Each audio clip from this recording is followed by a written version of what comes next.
Hello friends, सत श्री अकाल, आदाब, नमस्ते, welcome back to our channel Ilahi reaction. आज अपने चैनल पर लेकर आए हैं बहुत इंटरेस्टिंग वीडियो की रिएक्शन, जिसमें हम रिएक्ट करने वाले हैं Israel versus Pakistan, shocking new developments, army chief's urgent message to the nation. ऐसा क्या ही हो गया है कि आसिम मुनीर को जो है वो मैसेज देना पड़ रहा है, मतलब और ये वीडियो भी जो है वो कुछ ज्यादा पुरानी नहीं है, सिर्फ एक दिन पुरानी है। लेट्स सी क्या कुछ खास जानने को मिलता है, फिर इसके बारे में बात करेंगे। इस्राइली वज़ीर-ए-आज़म ने पाकिस्तान के साथ भी पंगा ले लिया है और अब पाकिस्तान क्या रिएक्ट करेगा, ये एक बहुत बड़ा सवाल पैदा हो गया पूरी दुनिया में। और इस वक्त दुनिया पाकिस्तान की तरफ देख रही है और उसके बाद इस्राइल की तरफ देख रही है।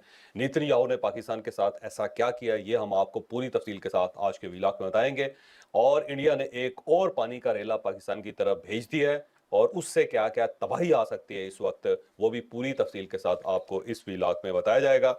और इसके साथ साथ एमनेस्टी इंटरनेशनल ने पाकिस्तान के ऊपर इल्ज़ाम लगा दिया है कि पाकिस्तान के सरकारी इदारों ने 40 लाख लोगों का डाटा बाकायदा जमा किए, उनके फ़ोन टैप किए हैं और उनकी नकलो हरकत के ऊपर नज़र रखी है। ये कौन से ओ 40 लाख भाई लोग हैं साहब, जिनके ऊपर स्टैब्लिशमेंट ने या फिर पाकिस्तानी इदारों ने फोकस किए रखा है, ये भी पूरी तफसील से आपको आज के व्लॉग में 40 बताया लाख जाएगा। लोगों और पर। नेपाल की सूरत हाल क्या वाकई पाकिस्तान के ऊपर असरअंदाज हो सकती है, ये एक बहुत बड़ा सवाल है। इस सवाल का जवाब भी हम आई आपको थिंक आज के व्लॉग में 40 देंगे। लाख इट्स काइंड ऑफ कि व्लॉग की एक तरफ पूरे जाने से पहले मेरी आपसे रिक्वेस्ट है कि चैनल को सिटी की सब्सक्राइब पूरी जरूर हो कीजिएगा और सकती ये जो है। बेल आइकन है उसको जरूर हाँ, प्रेस करें ताकि पॉपुलेशन इवन पूरा नोटिफिकेशन आपको स्टेट ही मिलता हो रहे। और गया। हाँ, याद स्टेट रखें भी कि हो अच्छी बात सकती सबका है। जारी होती है। अगर आपको ये व्लॉग अच्छा लगे तो किसी न किसी के साथ जरूर शेयर कीजिएगा। और हमने अपना column 0 point of audio form में लॉन्च कर दिया, आप इस लिंक पे क्लिक करके अब हमारे कॉलम सुन भी सकते हैं। अस्सलाम वालेकुम नाजरीन, मैं हूं फर्रुख अब्बास न्यूट्रल भाई जावेद चौधरी। मैं नाजरीन, इस वक्त दुनिया में अगर कोई बदमाश रियासत मौजूद है तो वो है इजराइल। इजराइल ने एक तो हमला सही किया, बात है। और हमला कहां हुआ जी? उस मुल्क के ऊपर जो इत्तेहादी था, जो अलाय था अमेरिका का, कतर पे। और हमले के बाद ढिठाई की हालत यह है कि वो कहता है मैं दोबारा भी करूंगा।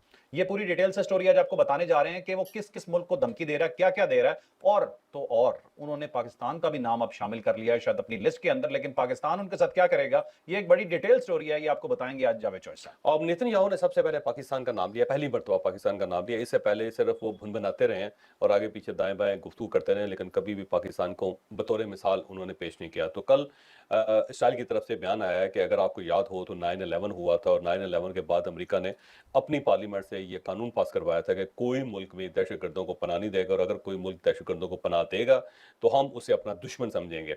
और साथ साथ उन्होंने अफगानिस्तान के ऊपर हमला किया, फिर तो वो पाकिस्तान के अंदर पॉइंट उसामा आउट कर बिन रहे थे लादेन छुपा पाकिस्तान हुआ को। था तो उसके ऊपर भी हमला किया। फिर नेतन्याहू ने ये कहा कि हमने भी इसी टाइप का एक हमला किया है कि हमारे जो दुश्मन जहां जहां छुपे हुए हैं हमने उनके ऊपर हमला किया। और ये कतर वो मुल्क है जो हमारे दुश्मनों को पनाह भी देता है, साथ साथ उनको माली मामनत भी देता है, साथ उनको हम्म। खाना भी देता है, साथ उनको अपने पास रखता भी है। और साथ उन्होंने ये भी कहा नेतन्याहू को कि देखो कोई कैसे भी विलन इस्लामी सा मुल्क लगता है अगर ये। ऐसी हरकत करेगा तो फिर हम उसके हाँ, ऊपर तो दोस्त इस भी तो किस्म उसका का हमला विलन ही है। करेंगे। बल्कि उसने कहा, ट्रम्प बल्कि कौन सा मशवरा दिया सीधा पूरी ही है इस्लामी यार। दुनिया को कि आप इन लोगों को कटहरे में खड़ा करें और अगर आप कटहरे में खड़ा नहीं करते तो फिर हम तो सब कुछ करेंगे। तो पहली मरतबा पाकिस्तान का नाम आया सारे मामले में। इसका मतलब ये हुआ कि पाकिस्तान को वो बाकायदा फोकस करके बैठे हुए इसराइली। और ये बड़ी पुरानी वो बात तो है कि बहुत टाइम से पाकिस्तान बैठे हुए को हैं। हर वक्त ये महसूस होता था कि हमारा एक दुश्मन है जो बड़ा दूर बैठा हुआ है, लेकिन वो हमारे ऊपर नजरें गाड़ के बैठा हुआ है। जो पाकिस्तान का न्यूक्लियर प्लांट था, इसके ऊपर जब हम प्रोसेस के अंदर थे पाकिस्तान, तो उस वक्त कई मरतबा इसके ऊपर हमला हुआ। बल्कि एक मरतबा तो ये फैसला हुआ था कि इंडियन जहाज आएंगे और उनके साथ साथ इसराइली पायलट होंगे, इसराइली जहाज होंगे, इंडिया से फ्लाई करेंगे और कोटा प्लांट जो तो उसके ऊपर हमला करना था। और यहाँ पे उन्होंने कुछ ऐसी डिवाइसेस भी लगा दी थी अपने एजेंट्स के जरिए जो उन जहाज़ों को बाकायदा मशवरा दे सकती थी या उनको सिग्नल दे सकती थी या उनकी गाइडेंस कर सकती थी कि यहाँ यहाँ ये एटमी प्लांट और एटमी प्लांट के आलात मौजूद हैं और आप इसके ऊपर लोकेशंस। हमला कर सकते हैं। लोकेशन जिसको कहते हैं। हम्म। तो उस वक्त क्योंकि ये लोकेशन की डिवाइसेस बड़ी बाद में आई हैं, ये तो आपको पता होगा, लेकिन उस जमाने में भी उन्होंने एक ऐसे सिस्टम इंट्रोड्यूस करवा दिए थे कि जो बाकायदा बता सकते हैं कि यहाँ इंस्टॉलेशन है। तो अच्छा। उस वक्त भी पाकिस्तान को ये ग्रेट। पता चल गया था और पाकिस्तान ने बाकायदा इंडिया को धमकी दी। और बल्कि सो फार सो उस वक्त अगर आपको याद हो जनरल ज़ियाउल हक साहब थे यहाँ पे, तो जनरल ज़ियाउल हक साहब राजीव गांधी से अचानक एक क्रिकेट का मैच हो रहा था तो वो उन्होंने जहाज़ लिया और यहाँ से इंडिया चले गए और इंडिया जाके राजीव गांधी से मिले और राजीव गांधी के साथ उन्होंने मैच देखा। फिर उनसे कहा चलें वॉक करते हैं। वॉक करते हुए थोड़ा दूर ले जाके उनको ये बताया कि देखो इस्लामी दुनिया बहुत बड़ी है और हम 1 करोड़ से ज़्यादा लोग मौजूद हैं इस वक्त। तो आप अगर हमारे ऊपर न्यूक्लियर हमला करते भी हो तो हमारे 10-12 करोड़ बंदे मर जाएंगे, लेकिन आलम इस्लाम फिर भी जिंदा रहेगा और उसको कोई नुकसान नहीं ओ। पहुंचेगा। लेकिन अगर आपकी और हमारी लड़ाई हो गई और हमने अगर जवाबी हमला कर दिया तो फिर पूरी दुनिया के अंदर हिंदू नहीं बचेंगे। क्योंकि Oh एक my एक ही मुल्क God. है। तो अब तुम फैसला कर लो कि तुमने हिंदुओं को बचाना है या फिर तुमने हमारे साथ पंगा लेना है। और अच्छा वो जी। उस वक्त जो लोग मौजूद थे उन्होंने देखा कि बड़ी खुली दूर धमकी। खड़े हुए भी जो राजीव गांधी था उसकी टिंड से उसके माथे से पसीना निकला पसीना। और वो बहुत डिस्टर्ब था और फौरी तौर पर उसने अपनी फौजों को वापस किया, क्योंकि उससे पहले वो बाकायदा एक एक्सरसाइज उन्होंने स्टार्ट कर दी थी और न्यूक्लियर एक्सरसाइज थी कि पाकिस्तान के ऊपर अटैक भी हो सकता है। और पाकिस्तान के बारे में पाकिस्तान को इसके बारे में बहुत कुछ पता था कि इंडिया क्या सोच रहा है और इसराइल के साथ मिलकर क्या सोच रहा है। बल्कि उस जमाने में यहाँ पे एक लैटिन अमेरिका की एक एम्बेसी थी जो एक्टिव थी सारे काम में, और उसके अंदर जो उसका एम्बेसडर था वो जूश था और उसने भी पाकिस्तान के Jewish अंदर था। अपना एक पूरा नेटवर्क बना रखा था। बल्कि उन्होंने जो एयरफोर्स का हमारा एक पायलट था और अकरम अवान उसका नाम था, उसके साथ वो चैलेंज हुए हुए थे और वो जेल के अंदर था और उसके साथ मामला को सेटल किए हुए थे, जैसे मेजर आमिर ने पकड़ा। मेजर अहमद ने पकड़ा था। तो ये पुरानी इसराइलियों की कोशिश है कि वो पाकिस्तान का न्यूक्लियर प्लांट को डिस्टर्ब करें। और ये जो अपराइजिंग पाकिस्तान में मसलसल हो रही हैं और सोशल मीडिया के जरिए हो रही हैं, तो इसके पीछे भी इसराइली दिमाग है।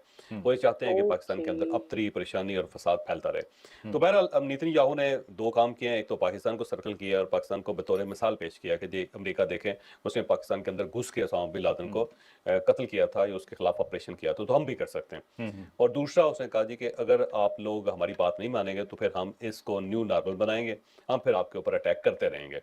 तो एक तो शर्मिंदा नहीं है जो कतर ने कहा ना कि हम इसको सजा देंगे और इनको अपनी गलती का इदराक करना चाहिए, क्योंकि दरमियान में कुछ मुल्क हैं जो इसराइल से कह रहे हैं कि आप माजरत कर लें इस पर ताकि मामलात को सेटल किया जाए। लेकिन इसराइल की तरफ से अब जवाब आ गया कि जनाब हम तो कोई माजरत नहीं करें बल्कि इस किस्म की हरकतें हम मजीद करते रहेंगे। अब अगर ये सिलसिला चलता है तो दो और टारगेट हैं कैसी जिसके ऊपर बेशर्मी मुझे है ना लगता यार। है कि इसराइल आने वाले दिनों में हमला करेगी। एक यूएई, क्योंकि यूएई के अंदर बहुत से ऐसे लोग बैठे हुए हैं जिनका फ़लस्तीन के साथ ताल्लुक है, जिनका हमास के साथ ताल्लुक है और बड़ी उन्होंने जायदादें बनाई हुई हैं और यूएई के अंदर बाकायदा दुबई के अंदर उनकी अपनी इस्टेब्लिशमेंट है और उसको ज़ाहिर बैकिंग है यूएई की। इसके साथ साथ सऊदी अरेबिया के अंदर फ़लस्तीनी बहुत ज़्यादा हैं और अगर इसराइल पास ना आया तो सऊदी अरेबिया के अंदर भी अटैक कर सकता है। तो मुझे लगता है कि अच्छा। अरब दुनिया अब इकट्ठी होगी और वो सोचेगी कि इसका कोई ना कोई तदारक होना चाहिए, क्योंकि इन सबका ख्याल ये था कि अगर अमेरिका हमारे साथ है तो हर किस्म के हमले से हमें बचाएगा। ठीक है। लेकिन ये जो कतर के ऊपर हमला हुआ इसने अरबों की जो कॉन्फिडेंस था उसको शेक करके रख दिया। तो सबको पता चल गया कि अमेरिका हमारे साथ नहीं है, अमेरिका हमारे मुखालिफ है। और अगर इसराइल किसी जगह पे हमारे ऊपर हमला करेगा तो अमेरिकन उनको रोकेंगे नहीं, ना हमें इंफॉर्मेशन देंगे कि आपके ऊपर हमला हो रहा है, क्योंकि ये हमला अमेरिकियों की रजामंदी के बगैर मुमकिन ही नहीं है, हो ही मुमकिन नहीं नहीं सकता। है। क्योंकि ट्रू। अगर ज़ाहिर है उनके यहाँ पेटे मौजूद हैं और फिर इतना ज़बरदस्त किस्म का उनका वेपन यहाँ पे मौजूद है, वेपन का पूरी एक चेन है, तो उसके होते हुए इसराइल कैसे ये हरकत कर सकता है। कर और सकते हैं, अमेरिकन सही को अगर ये बात है। पता नहीं चला इसका तो फिर इसका मतलब ये है कि अमेरिकन तो साहब टेक्नोलॉजी कंप्रोमाइज होगी। सेंटकॉम का हेडक्वार्टर है, अल अदीद की एयर अलग बेस है, उनकी अलग बहुत बड़ी फौज वहां पे बैठी हुई है। एक चीज मुझे सब यहाँ पे बता दीजिएगा जरा। एक मुल्क था जब पाक भारत जंग के दौरान उसने पाकिस्तान को वार्न किया था कि आप जवाब ना दें क्योंकि हम एक और गजा अफोर्ड नहीं कर सकते। ये बात सामने आई थी। ठीक है, अच्छा। ये कौन सा मुल्क था? अब ये अरब मुल्क थे, ये कतर था और यूएई थे, दोनों मुल्क थे जिन्होंने पाकिस्तान को पास करने की कोशिश की थी।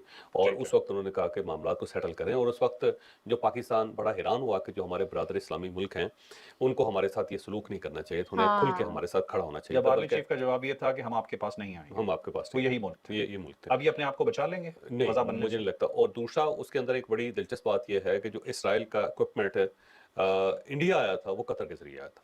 तो अच्छा। कतर के अंदर हाँ जी वो सारे ड्रोन जो हैं वाया कतर वाया दोहा इंडिया पहुंचे थे।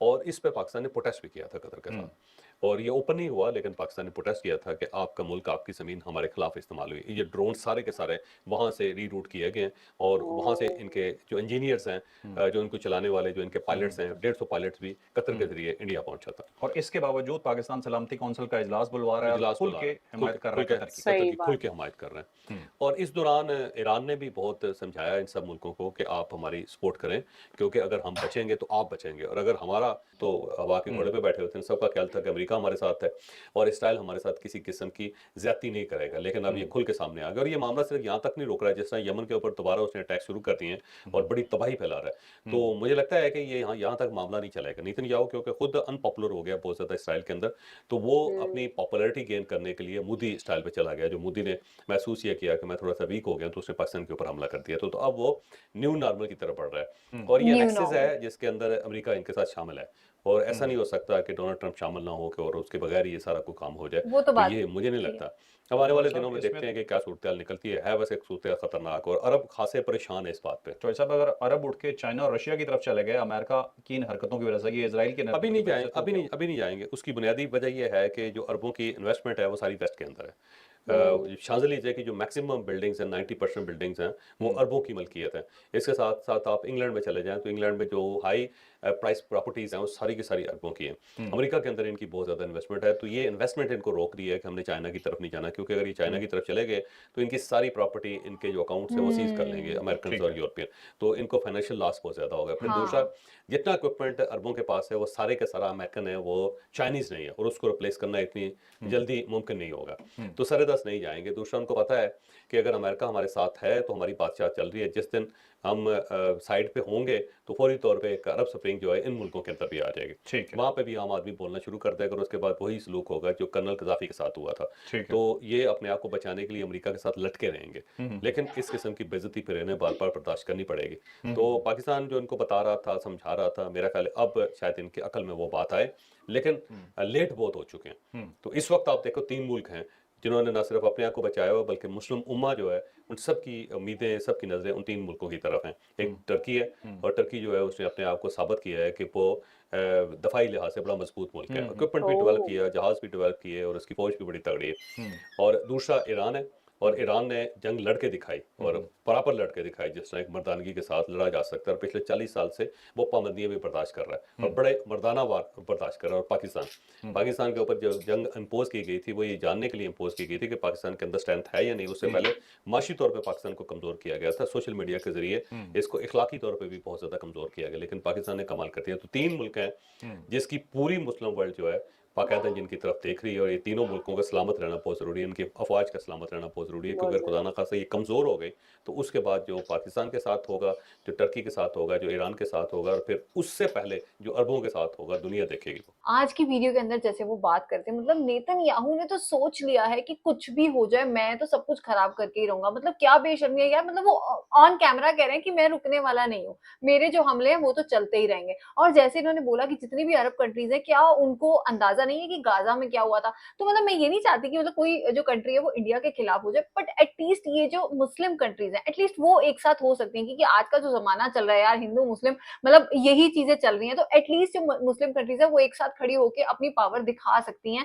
जो कि हमने कितनी सारी वीडियोस के अंदर भी देखा है। तो आज की जो वीडियो थी ना वो हमारे लिए बहुत नॉलेजेबल। इस वीडियो के अंदर जैसे ही उन्होंने बात की कि नेतन्याहू हमेशा ये बात बोलते आए हैं अपनी प्रेस कॉन्फ्रेंस के अंदर कि यूएस ने जिस तरीके से ये स्टेटमेंट दी थी कि वो बिल्कुल भी दहशतगर्दों को बर्दाश्त नहीं करेगा, और जो भी कंट्री, जो भी जो सिटी है वो अगर आतंकवादियों को पनाह देगी तो ये डायरेक्ट वॉर होगी उन सब कंट्रीज के लिए। सो वो ये सेम चीजें लागू कर रहा है। तो आई थिंक अगर वो यूएस से ये सारी चीजें सीख रहा है तो बहुत सारी और भी चीजें हैं भाई, तुम और भी अच्छी चीजें भी यूएस से सीख सकते हो। बल्कि कह सकते हैं कि अगर हम ट्रम्प से पहले देखें, जितने भी प्रेसिडेंट यूएस में रहे हैं उन्होंने इतनी अच्छी डेवलपमेंट, इतनी अच्छी प्रोग्रेस करवाई है यूएस के लिए। लेकिन आई थिंक आफ्टर ट्रम्प बहुत सारी चीजें ऐसी चेंज हुई हैं कि जिसे हम कह सकते हैं जिनका कोई सेंस नहीं था, जिनका कोई लॉजिक नहीं था। और कह लीजिए कि बिना लॉजिक की बातें करने वाले ये दोनों प्रेसिडेंट्स ने मिलकर जो वॉर छेड़ी है ना, इसका इन्फ्लुएंस जो है वो सारी कंट्रीज पे पड़ रहा है। सो हम तो यही दुआ करेंगे कि जल्दी से जल्दी ये सारा माहौल शांत हो जाए और थोड़ा सा रिलैक्स जो है एक टाइम पीरियड सारी कंट्रीज को देखने को मिले। बाकी आज की इस वीडियो को लाइक और शेयर करना और चैनल को सब्सक्राइब करना मत भूलिएगा। और हम मिलेंगे एक नई वीडियो में, तब तक के लिए ओके ओके बाय। बाय।